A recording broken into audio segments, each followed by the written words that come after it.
Buena inmunología, queridos y queridas estudiantes de la materia. Vamos por fin a iniciar el último tema del curso, titulado Manipulación de la respuesta inmune. Como es nuestra costumbre, vamos a comenzar por la primera parte, que he titulado Agentes moduladores de la respuesta inmune. Vamos a comenzar con una tabla resumen donde se indican los principales métodos de inmunomodulación empleados en la actualidad. Estos métodos pueden ser tanto para activar una respuesta inmune, que puede ser protectora, como por ejemplo en la vacunación, como para inhibir una respuesta inmune indeseada, por ejemplo para intentar tratar una enfermedad autoinmune que está atacando a nuestro propio organismo. Hay algunos métodos, como por ejemplo la radiación, que no son empleados en la clínica, sino solamente en un entorno de investigación. Por ejemplo, se pueden irradiar ratones para inmunosuprimirlos y utilizarlos como sujetos de investigación, transfiriéndoles distintas células o células madre del sistema inmune y ver qué es lo que sucede con su restauración, por ejemplo, del sistema inmune, o la tolerización, lo que sea, la memoria inmunológica. Hemos visto algunos experimentos de este tipo. Y ya entrando en la clínica, sí que podemos utilizar pequeñas moléculas, como pueden ser fármacos, ya veremos unos ejemplos, el sirolimus, la rapamicina, adyuvantes que son absolutamente fundamentales para que las vacunas puedan funcionar. Aquí tenemos un ejemplo que es el alum. Podemos utilizar macromoléculas, como pueden ser hormonas, aunque en el caso del cortisol quizás no sea una macromolécula, pero bueno, hay otras hormonas que sí lo son. Citocinas, que sí que son macromoléculas, son proteínas, como el interferón alfa. Los anticuerpos, en particular los anticuerpos monoclonales, que provienen de un solo clon de células B. Luego estudiaremos más en detalle qué son estas moléculas y cómo pueden funcionar.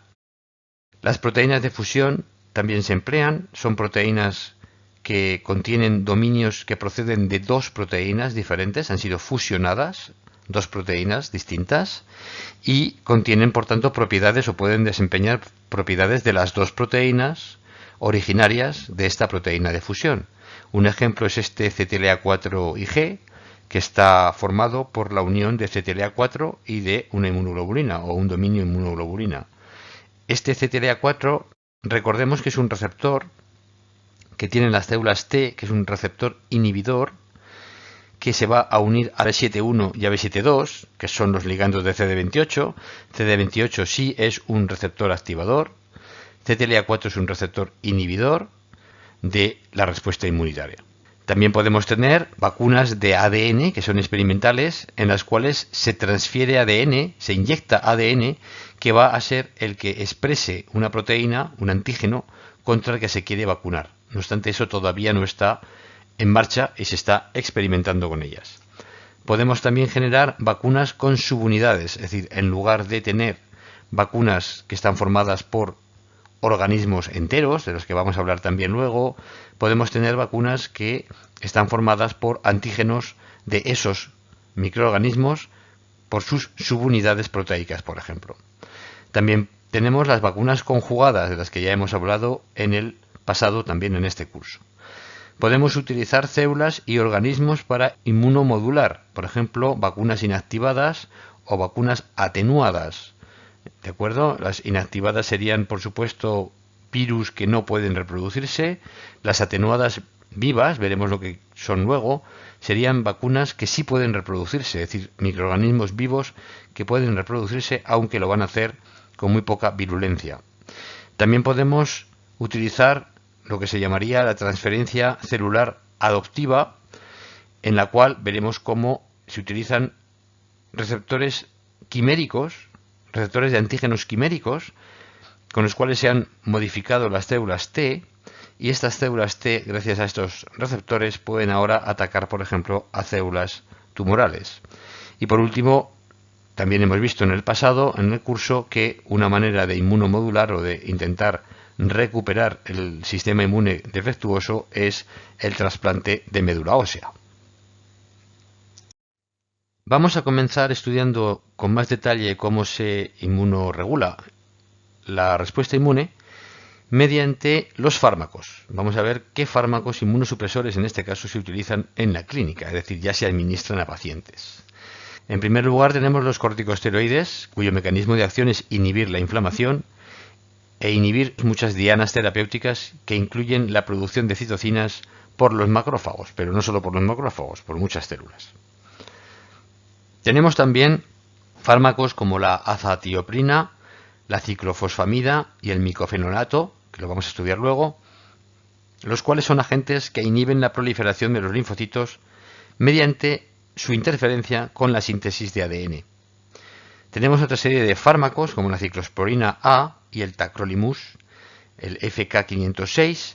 Estos son fármacos que inhiben la traducción de señales a partir del receptor de antígenos o a partir de otros receptores de citocinas, por ejemplo. En el caso de la ciclosporina A vamos a ver que se inhibe la activación de la NFAT, la cual va a bloquear la producción de interleuquina 2 y va a bloquear la proliferación de las células T. La rapamicina es otro agente que inhibe la señalización de las células T a través, por ejemplo, del antígeno, lo vamos a ver, y bloquea la activación de un complejo que luego estudiaremos en más detalle. Fingolimod es otro fármaco de bastante reciente generación que ya hemos visto en el curso, que bloquea el tráfico de linfocitos en los ganglios linfoides, es decir, va a impedir de hecho la salida de los linfocitos de estos ganglios mediante una interferencia con la señalización que es mediada por el receptor de la esfingosina 1-fosfato.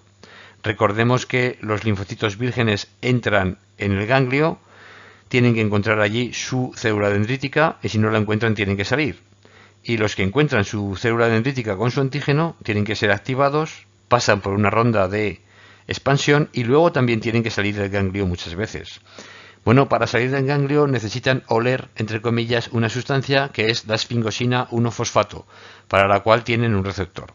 Bueno, este fármaco, el fingolimod, va a ser un agonista de este receptor, va a evitar la expresión de este receptor, las células T no lo van a tener, y como no lo tienen, no pueden oler la salida, digamos, del ganglio y quedan atrapadas en el ganglio. Si quedan atrapadas en el ganglio, no pueden, obviamente, efectuar la respuesta inmune. Luego hablamos con más detalle de este fármaco, pero, insisto, lo hemos visto ya en el curso, creo que en el tema 8, si no recuerdo mal.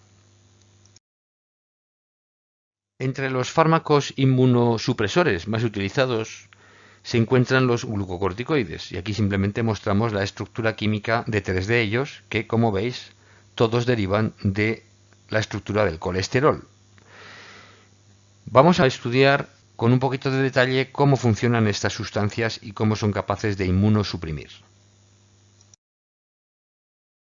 Y los glucocorticoides son moléculas que van a interaccionar con un receptor que se encuentra en el citoplasma, el cual es un factor de transcripción que solo va a poder actuar cuando el esteroide esté unido a él. En principio, el receptor está secuestrado por una proteína que se llama la HSP90, la Hick-Shock Protein 90. 90 es el peso molecular de la proteína. Siempre que hay un número, normalmente detrás de la P, indica el peso molecular de la proteína, y en este caso es una proteína de choque térmico, que son chaperones que se expresan cuando hay un choque térmico, un aumento súbito de la temperatura, e intentan que las proteínas se plieguen o no se desnaturalicen, se plieguen bien, se mantengan plegadas. Bueno, en este caso es una proteína que secuestra al receptor de los esteroides en el citoplasma. Cuando los esteroides penetran la membrana, porque son sustancias lipofílicas que pueden atravesar la membrana libremente y entran al citoplasma, son captados por el receptor. Cuando esto sucede, la proteína HSP90 libera al receptor, el receptor con la hormona puede viajar al núcleo y en el núcleo puede hacer dos cosas. Una, puede unirse a promotores, a regiones que están corriente arriba, upstream, de determinados genes, y puede activar la transcripción de algunos genes. Pero también puede interaccionar con los elementos de respuesta de NF-κB, es decir, los promotores donde NF-κB se une, pueden unirse a algunos de estos receptores de glucocorticoides, con la hormona obviamente unida, y en este caso va a interferir con la acción de NF-κB, y los genes proinflamatorios que serían activados por NF-κB no pueden ahora ser activados. Esa sería la manera más o menos genérica en la que estos glucocorticoides actúan. Como todo a veces en la vida y particularmente en la biología molecular, los mecanismos son más complejos de lo que uno puede pensar inicialmente o de lo que se explica en un libro de texto. Y aquí tenemos un poquito con más detalle cómo funcionan estas hormonas, estos glucocorticoides, que efectivamente penetran la membrana, la atraviesan y se unen al receptor de glucocorticoides, que está unido no solo a la proteína HSP90, que está aquí indicada con este 90, sino a otra proteína que es la P51, vamos a llamarla así. Bueno, cuando la hormona se une, se produce un cambio de conformación que permite la liberación de la 51 y la unión de dos proteínas, la P52 y la dineína. Esta dineína, que forma por tanto un complejo con la 90 y la 52, es la que tiene la secuencia de localización nuclear, que es una secuencia de aminoácidos necesaria para que todo este complejo pueda ser transportado al núcleo. Entonces fijaos que la proteína HSP90, la 90 que está aquí, no solamente secuestra a este receptor en el citoplasma, sino que es necesario para que cuando la hormona se une, esta proteína pueda unirse a la 52, unirse esta a la dineína y ser todo este complejo transportado al núcleo. En el núcleo dimerizará y dos receptores unidos a los glucocorticoides van a ser capaces de interaccionar mediante su dominio de unión al ADN, que está aquí representado por estas, digamos, óvalos grises sin ninguna letra. Ese sería el dominio de unión a la hormona y ese sería el dominio de unión al ADN, y aquí va a ejercer su acción o bien activadora o bien represora de la transcripción de numerosos genes. De hecho, se cree que hasta el 20% de los genes de los leucocitos son afectados por estas hormonas, los glucocorticoides. Y aquí tenemos una tabla que resume qué genes y qué particularmente mecanismos son o aumentados o disminuidos por la acción de la terapia de los corticosteroides. Normalmente tienen un efecto inhibidor de la producción de citocinas, que están aquí unas cuantas indicadas: la interleuquina 1, TNF-alfa, que es muy importante para la activación del endotelio, esta citocina también importante, el factor estimulante de colonias de granulocitos y macrófagos, la interleuquina 3, la 4, la 5, la quimiocina CXCL8. Todas estas citocinas son proinflamatorias o quimiocinas y por supuesto va a disminuir la inflamación que causan. Estas hormonas van a afectar a la síntesis o a la expresión del enzima óxido nítrico sintasa, lo cual va a conducir a una bajada de la producción de óxido nítrico, que es también proinflamatorio y que además actúa también sobre el endotelio. Bueno, también tenemos una acción sobre la fosfolipasa 2 y sobre la ciclooxigenasa, que producen prostaglandinas y leucotrienos. De hecho, la mayor acción de estas hormonas es la subida de la expresión de la anexina 1. Esta anexina 1 es el principal inhibidor de la fosfolipasa 2. Esta enzima es necesaria para hidrolizar los fosfolípidos en la posición 2, donde está el ácido araquidónico, que es el precursor de las prostaglandinas y los leucotrienos. Como esta fosfolipasa 2 es inhibida por la subida de la expresión de la anexina 1, pues estas prostaglandinas y leucotrienos no pueden producirse. También disminuyen la expresión de moléculas de adhesión. Por supuesto, si no hay expresión de moléculas de adhesión, no tenemos migración de los linfocitos desde la sangre a los sitios de infección o los sitios de inflamación, y tampoco tenemos una buena comunicación entre células T y células dendríticas, entre células T y células B, es decir, toda la comunicación intercelular necesaria para la respuesta inmune se ve afectada por los corticosteroides.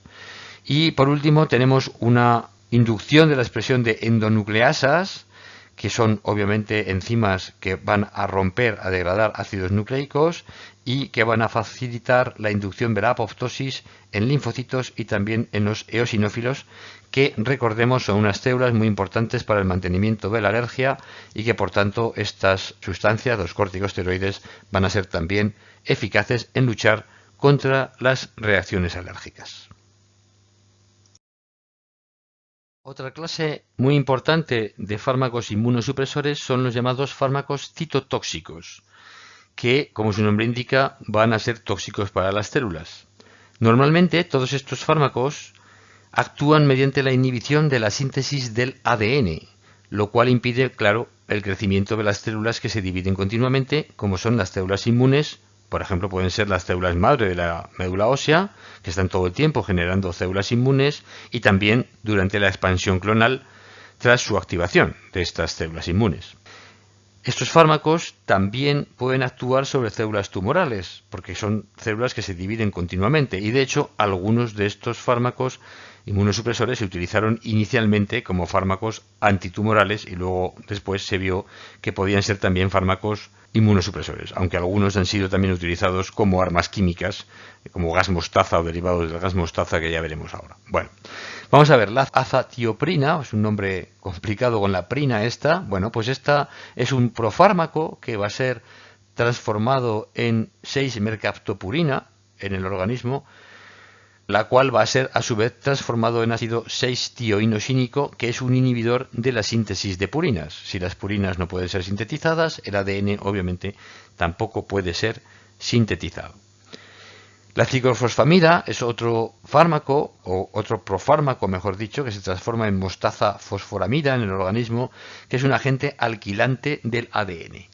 Los agentes alquilantes del ADN ponen grupos normalmente metilos o etilos en el ADN, en las bases, pero por la parte de afuera del ADN, que es la zona del ADN en la cual los factores de transcripción identifican secuencias determinadas de bases. Es decir, el ADN no solo tiene información génica mediante los puentes de hidrógeno que se establecen entre dos bases, la A y la T o la C y la G, sino que la estructura de las bases también proporciona información por fuera, digamos por la doble hélice, por los surcos mayor y menor de la doble hélice.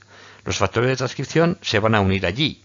Y claro, si el ADN está alquilado, es decir, si tenemos grupos metilo, por ejemplo, pues esta molécula va a ser mucho más hidrófoba, va a ser más difícil que factores de transcripción que necesitan, por ejemplo, formar puentes de hidrógeno o puentes salinos, lo que sea que necesiten formar con las bases del ADN, no se van a poder formar estas interacciones y los factores de transcripción no van a poder unirse al ADN alquilado, con lo cual este factor de transcripción no va a poder ejercer su acción y obviamente vamos a tener una inmunosupresión debido a la imposibilidad de expresión de genes. Claro, esto es un tema muy complicado porque estos agentes alquilantes van a actuar sobre todas las células, no necesariamente solo sobre las células inmunes.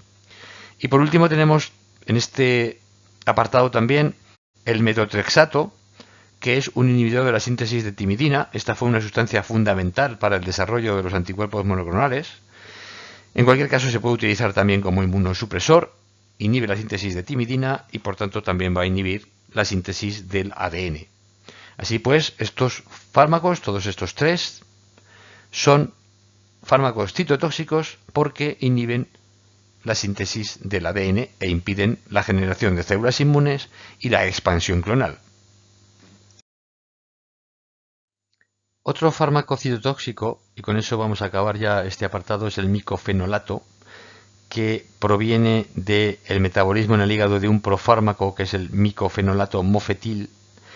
Este fármaco lo que hace es bloquear la síntesis de novo de nucleótidos de purina porque inhibe esta enzima de aquí, la inosina monofosfato deshidrogenasa. Esto causa la inhibición del crecimiento celular porque obviamente sin nucleótidos de purina, de nuevo, el ADN no se puede sintetizar y tendremos exactamente los mismos efectos que antes. No se pueden producir células inmunes a partir de las células madre de la médula ósea y tampoco se puede producir la expansión clonal una vez que las células inmunes han sido activadas por el antígeno. Así pues, de nuevo, es el mismo tipo de estrategia, lo que pasa que actúan los distintos fármacos citotóxicos sobre distintos blancos, distintas dianas terapéuticas, las cuales todas conducen a la inhibición de la síntesis de nucleótidos de una manera o de otra, con lo cual conducen a la inhibición de la síntesis del ADN. Otra importante clase de fármacos inmunomoduladores es la que está constituida por los que actúan sobre la transducción de señales, que es un proceso absolutamente necesario para la activación de los linfocitos en respuesta a un antígeno, como ya sabemos. Dos de estos fármacos que son importantes son los que están aquí indicados en esta figura, la ciclosporina A y el tacrolimus. Estos fármacos actúan inhibiendo la activación de un factor de transcripción que es conocido de todos nosotros, que se llama NFAT o Nuclear Factor Activator of Transcription. El NFAT, famoso NFAT, que es muy importante para la activación de las células T y la generación de interleuquina 2.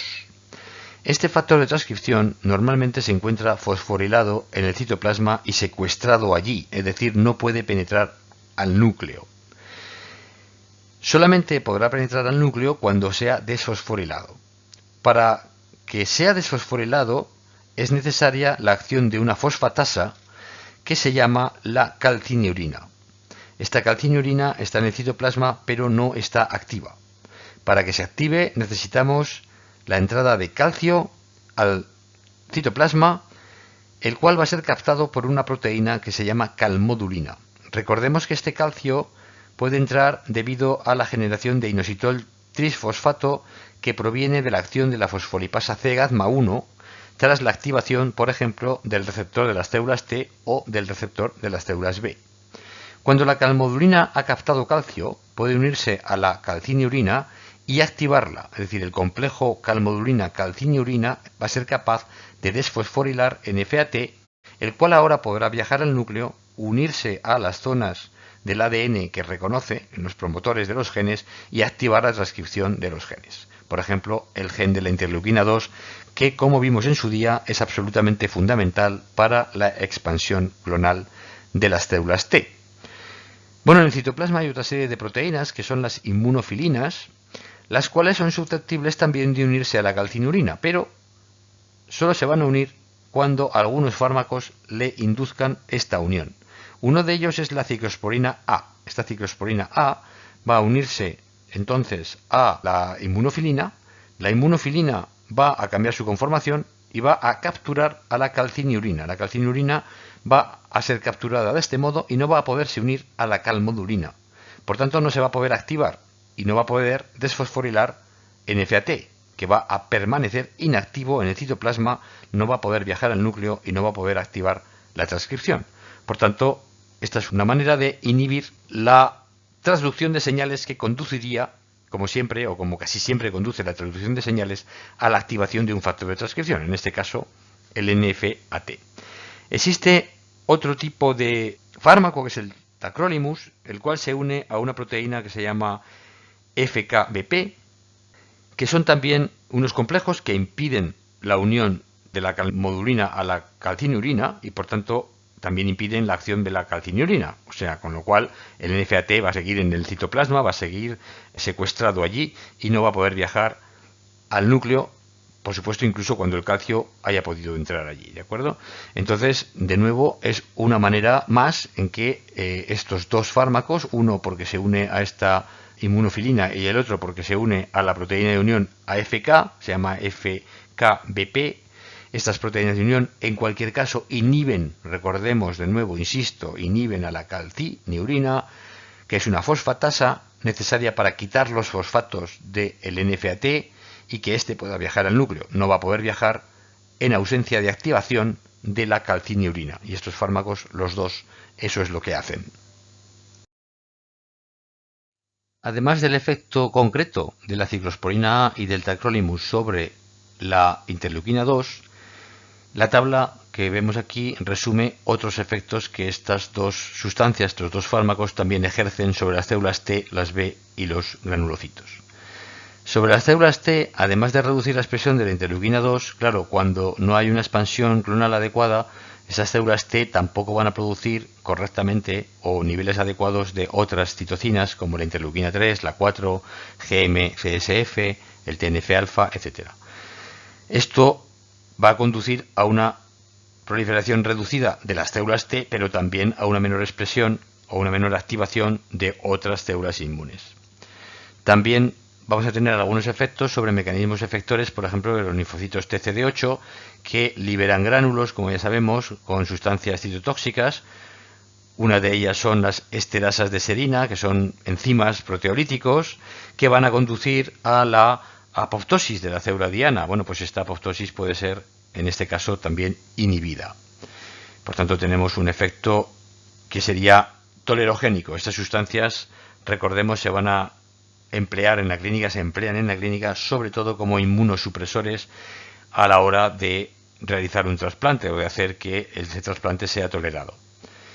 Las dos sustancias también tienen un efecto sobre los linfocitos B, porque van a ser inhibidos como resultado de que los linfocitos T no producen suficientes citocinas, con lo cual no van a poder proliferar correctamente incluso cuando reciban la señalización a través del receptor de antígenos. Y esto va a conducir a que algunas de esas células, o muchas, puedan morir por apoptosis cuando sean activadas por el receptor de antígenos, porque les faltan otras señales. Recordemos que hacían falta varias señales conjuntas para que el linfocito se pudiera activar. Y luego también estas sustancias pueden actuar sobre los granulocitos, los eosinófilos, basófilos, neutrófilos. Pueden reducir la exocitosis, que también depende de calcio, de las serinesterasas que están en los gránulos. Bueno, en general la exocitosis de los gránulos, con lo cual vamos a tener un efecto también beneficioso en principio para las alergias, aunque digamos que la actividad de estas sustancias no las hace muy recomendables para este tipo de tratamientos, sino que se van a emplear para casos más graves, como he indicado antes, bueno, el efecto tolerogénico frente a un trasplante. Otro fármaco que también actúa sobre la transducción de señales es la rapamicina, que se une también a inmunofilinas, pero en este caso no inhibe a la calcineurina. La rapamicina es una sustancia que se aisló de una bacteria que está en la isla de Pascua.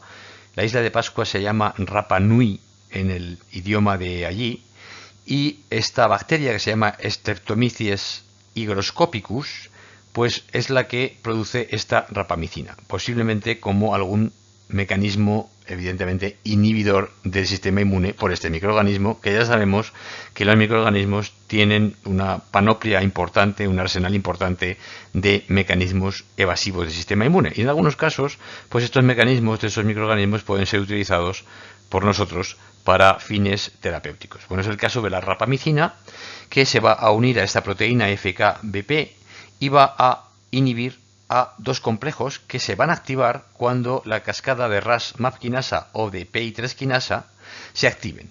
Entonces, estos complejos, que están formados por lo que se llama el Target of Rapamycin, el TOR es Target of Rapamycin, Mammalian Target of Rapamycin C1 o Mammalian Target of Rapamycin el C2, que están formados por este mTOR, esta proteína mTOR, con dos proteínas que se llaman Raptor y Rictor. Bueno, pues el complejo formado por Raptor y mTOR es inhibido por la rapamicina, y este complejo, que se activa con esta señalización que hemos dicho antes, Ras-MAP quinasa, si no se produce el complejo, se inhibe la proliferación celular, se inhibe la traducción de proteínas y se induce la autofagia, el reciclado. La célula se come a sí misma y se recicla a sí misma, ¿de acuerdo? Bueno, en este caso esto no está inhibido, y aquí sí que tendríamos una acción sobre el citoesqueleto, sobre las moléculas de adhesión y sobre la migración, pero esto no estaría inhibido por la rapamicina, que solamente inhibiría en particular la proliferación celular y la traducción de proteínas, que evidentemente ya es bastante para generar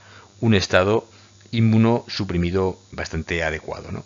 Entonces hay una inhibición por la rapamicina de la proliferación que es inducida por varias citocinas que inducen esta traducción de señales, por ejemplo la interleuquina 2, la interleuquina 4, la interleuquina 6, que pueden activar estas cascadas, y la rapamicina va a bloquear esta activación. Además, un caso muy interesante, una cosa curiosa de la rapamicina, es que además de inhibir la proliferación de células que van a ser efectoras en el sentido de células potenciadoras de la acción inmune, va a, sin embargo, estimular o a no inhibir a las células T reguladoras.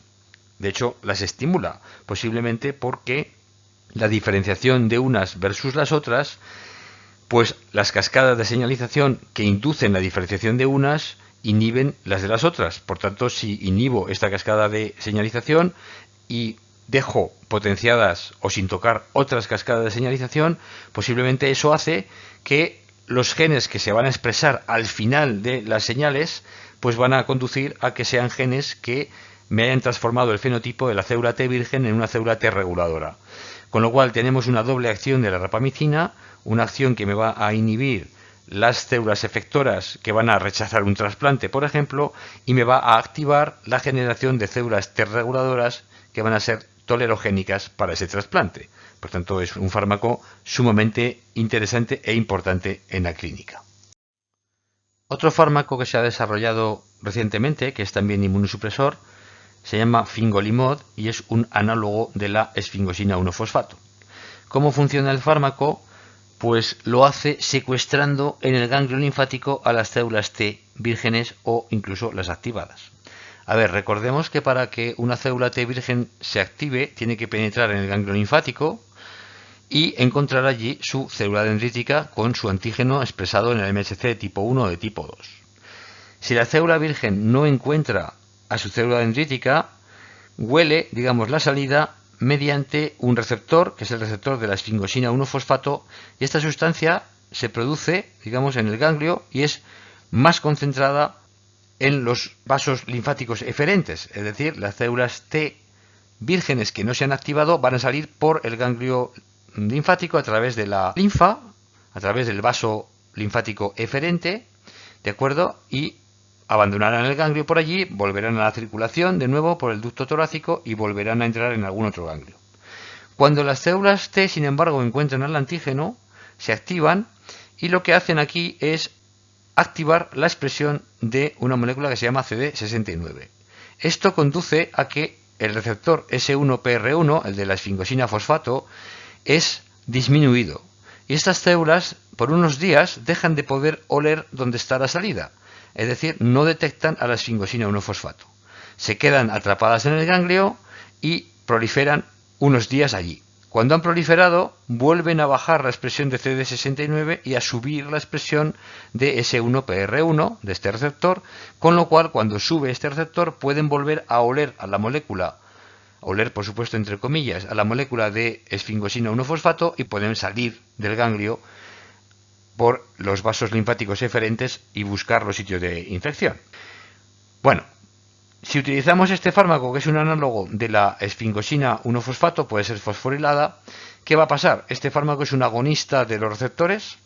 Estos receptores van a ser hiperestimulados, van a ser endocitados y al final las células que están en el ganglio no van a tener suficientes receptores para oler nada, para encontrar la esfingosina 1-fosfato. Con lo cual van a quedar atrapados en el ganglio, no van a poder salir fuera, ni los linfocitos vírgenes van a poder recircular con toda la velocidad, digamos, que sería adecuada para que encontraran su antígeno, con lo cual vamos a retrasar el hecho de que los linfocitos vírgenes puedan encontrar un antígeno y activarse, y también los linfocitos activados van a retrasar su salida y por tanto también va a ser más difícil que lleguen al sitio de inflamación, al órgano trasplantado, a lo que sea, para ejercer allí su función.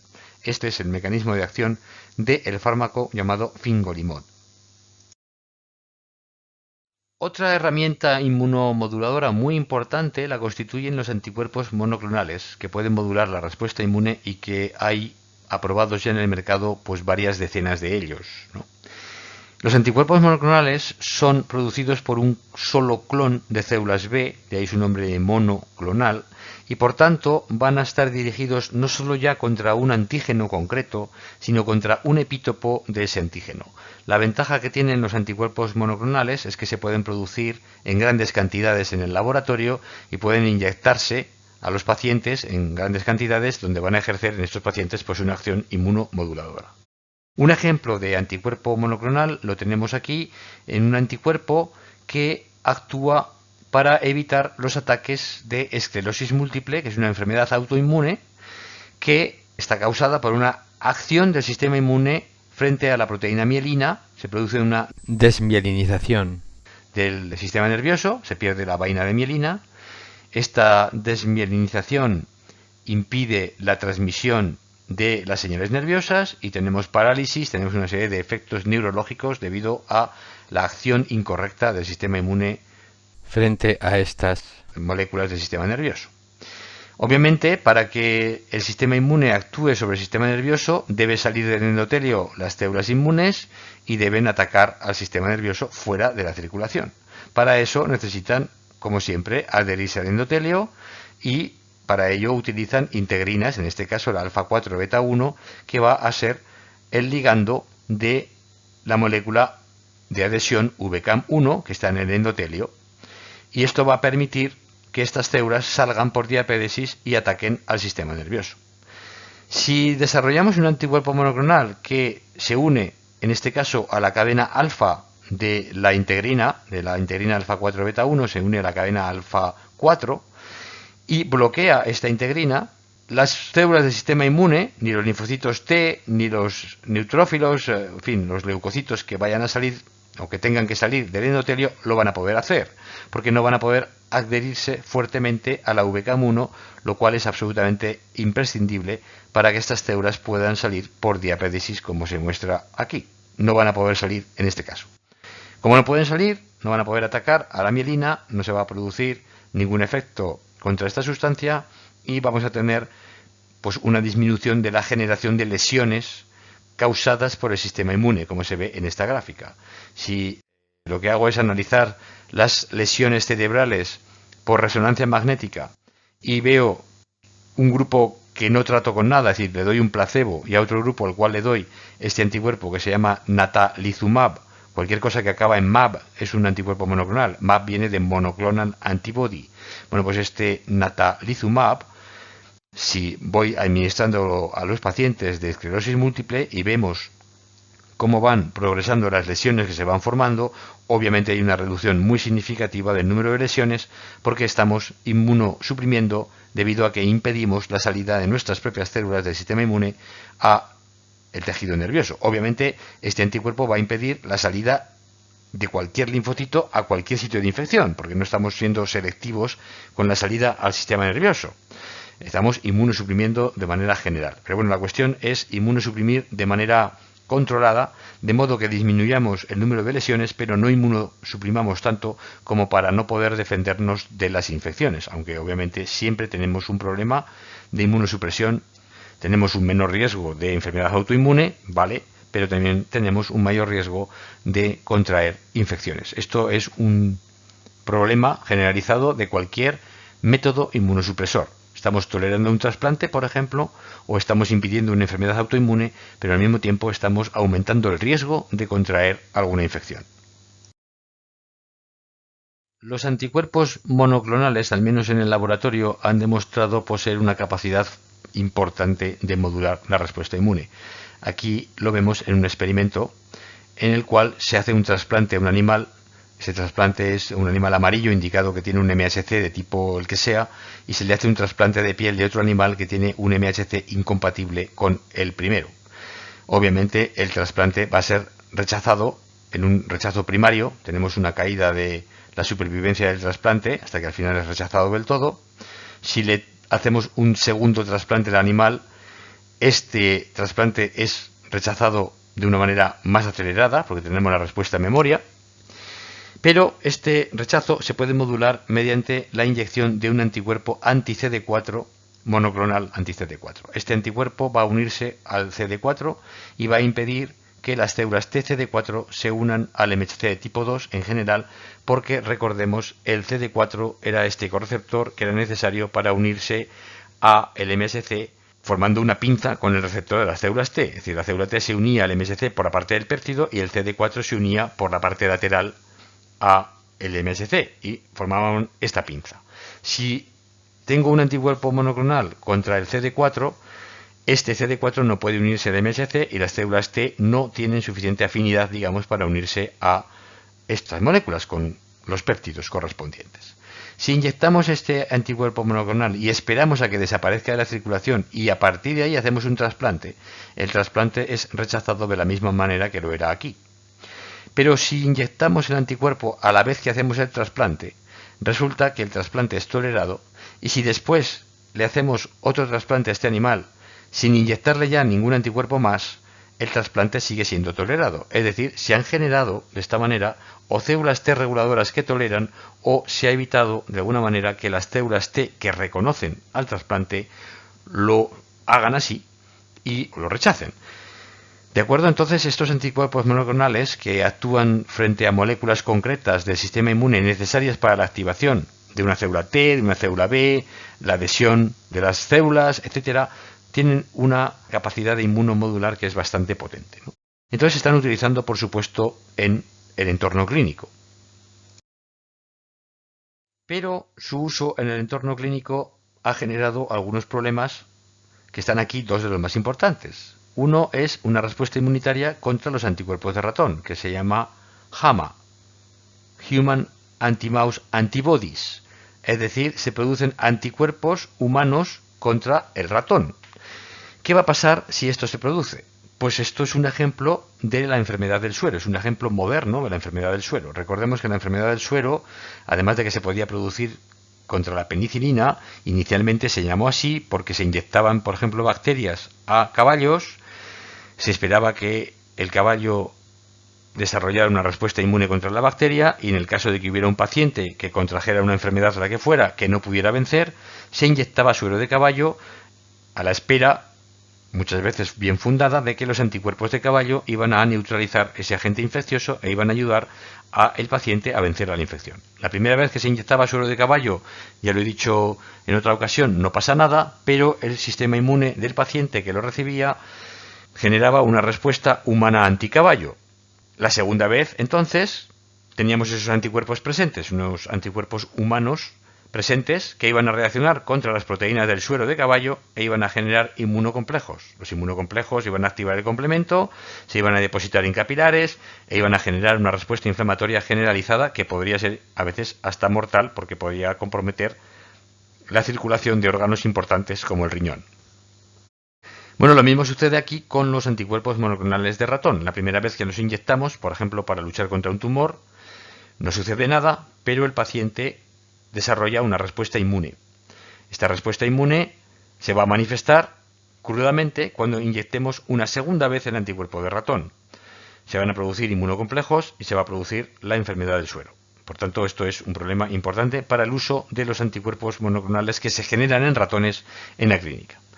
Otro problema, que está también aquí indicado, es la posibilidad de que las preparaciones de anticuerpo monoclonal contengan retrovirus de ratón, que pueden adaptarse al ambiente humano y convertirse en nuevos patógenos, o incluso recombinarse con retrovirus que estén en el paciente, que puede estar inmunosuprimido ese paciente, ser más susceptible de infecciones con virus y generar patógenos nuevos por recombinación. Para esos problemas se han propuesto algunas soluciones. Una de ellas es la humanización de los anticuerpos monoclonales por ingeniería genética. Una de las humanizaciones más importantes es el trasplante de las CDR. Las CDR son las regiones complementarias, es decir, las regiones que determinan la complementariedad, las regiones que se van a unir al antígeno. Son los tres dedos, las tres regiones hipervariables que tiene tanto la cadena pesada como la cadena ligera de las inmunoglobulinas. Bueno, de lo que se trataría aquí sería de averiguar qué secuencia tienen esos tres dedos, esas regiones hipervariables, y conseguir un anticuerpo humano al cual le vamos a quitar las regiones hipervariables que tenga. El anticuerpo humano me da igual contra qué antígeno vaya, porque le voy a quitar las regiones hipervariables y le voy a poner las regiones hipervariables del anticuerpo de ratón, que son las que se van a pegar al antígeno. De manera que tengo así el anticuerpo pues prácticamente humano o muy humanizado.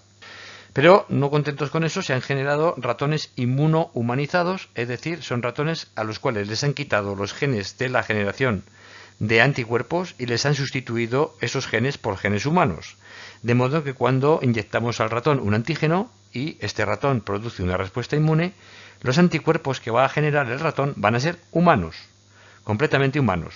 Por tanto, podemos tener estos ratones que nos han generado compañías de biotecnología, los podemos comprar, tener en el laboratorio y si queremos desarrollar un anticuerpo nuevo en nuestra flamante nueva empresa de biotecnología en Albacete o donde sea, en cualquier parte de España que queráis y que espero que no consideréis como una hazaña imposible, podáis hacer cosas, como ya he dicho muchas veces, muy importantes. Bueno, pues tenemos entonces generación de anticuerpos monoclonales humanos. Y también se pueden generar anticuerpos en insectos o en plantas, lo que se llaman los planticuerpos, que van a evitar la proliferación de retrovirus, obviamente, en mamíferos, puesto que los insectos y las plantas no van a tener esos retrovirus. Es decir, podríamos tener incluso por ingeniería genética genes humanos que van a ser producidos en plantas o en insectos.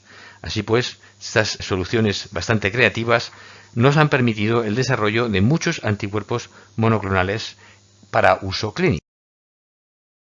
Y aquí tenemos un pequeño esquema de cómo han evolucionado los anticuerpos monoclonales para el uso clínico. En primer lugar, se utilizaban solo los de ratón. Esto era el siglo pasado, los años 70-80, donde esto empezó, eran todos de ratón. Se vio que esto no era muy bueno y se hicieron anticuerpos monoclonales quiméricos. Es decir, se cogió una inmunoglobulina humana y se le quitó el FAB y se puso el FAB de ratón. El FAB, claro, era la parte que se unía al antígeno. El humano podía ser cualquier inmunoglobulina humana, no sabemos contra qué iba, pero daba igual. Después se hizo ese trasplante de CDRs, en donde se ponían los dedos, digamos, de unión al antígeno. Y por último tenemos los anticuerpos completamente humanizados, no, ya son humanos, serían, digamos, humanizados, estos serían completamente humanos, que son los que hoy en día se pueden generar para uso en la clínica. Y con lo anterior damos por terminada la primera parte del tema 15.